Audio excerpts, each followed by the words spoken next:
کہ یا رسول اللہ میرے والد نے نامناسب جملہ آپ کی شان کے بارے میں کہا ہے، میں نے تھپڑ مار دیا ہے۔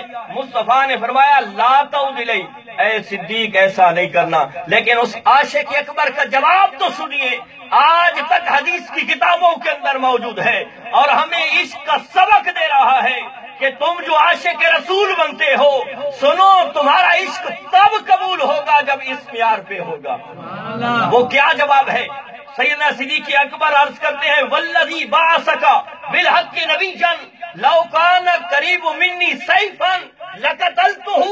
یا رسول اللہ صلی اللہ علیہ وسلم، مجھے قسم ہے اس ذات کی کہ جس نے آپ کو نبی برحق بنا کے بھیجا ہے، اس وقت میں نے تھپڑ مارا ہے، اگر میرے پاس اس وقت تلوار ہوتی تو میں سر قلم کر دیتا۔ یہ میرے جملے نہیں ہیں، حدیث کے جملے ہیں، آج تک حدیث کی کتابوں میں موجود ہیں کہ سیدنا صدیق اکبر فرما رہے ہیں یا رسول اللہ آپ تو مجھے تھپڑ مارنے سے منع فرما رہے ہیں، اس نے نامناسب جملہ آپ کی شان میں کہا ہے۔ صدیق کا عشق اس چیز کو گوارا نہیں کرتا کہ آپ کا گستاخ میرے سامنے گستاخی کرے اور صدیق اس کو زندہ چھوڑ دے۔ اس وقت یہ آیت کریمہ نازل ہوئی، اور شاید تو کیا خوبصورت جملے کہے ہیں۔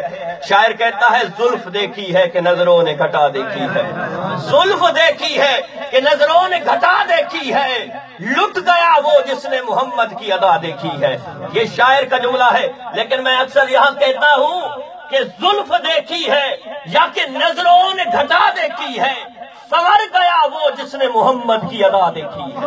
نعرہ تکبیر، نعرہ رسالت، نعرہ رسالت، شان مصطفیٰ، نعرہ حیدری۔ تو اس وقت یہ آیت کریمہ نازل ہوئی کہ اے محمد مصطفیٰ علیہ تحیت والثناء کہ جو قوم مومن سے ہوگا وہ ایسے بندے کو اپنا دوست ہی نہیں بنائے گا جو اللہ اور اس کے رسول کا مخالف ہوگا۔ اور فرما دیا، آگے مینشن بھی کر دیا، اس کی تفصیل بھی فرما دی، ڈیفینیشن دے دی کہ اگرچہ اس کا باپ ہی کیوں نہ ہو، اس کا بیٹا ہی کیوں نہ ہو، اس کا بھائی ہی کیوں نہ ہو، اور اس کا خاندان والا ہی کیوں نہ ہو، بلکہ یہی حضرت سیدنا صدیق اکبر کے بارے میں آتا ہے کہ آپ کے بیٹے حضرت عبد الرحمن بن ابی بکر پہلے اسلام قبول نہیں کیا تھا، جنگ بدر میں سیدنا صدیق اکبر مسلمانوں کی طرف سے ہیں اور حضرت عبد الرحمن بن ابی بکر اسلام قبول نہیں کیا تو کفار کی طرف سے ہیں۔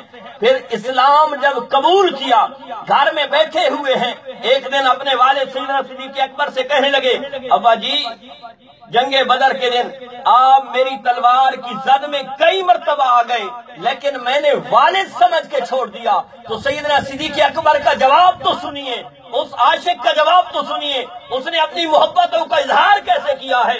آج ہم بھی اپنے عاشق ہونے کا دعویٰ کرتے ہیں لیکن اپنے دل کے اندر، اپنے گریبان کے اندر دیکھیں تو صحیح ہم کتنے عاشق ہیں۔ اس عاشق اکبر کا جواب سنیے، آپ نے فرمایا بیٹا اس دن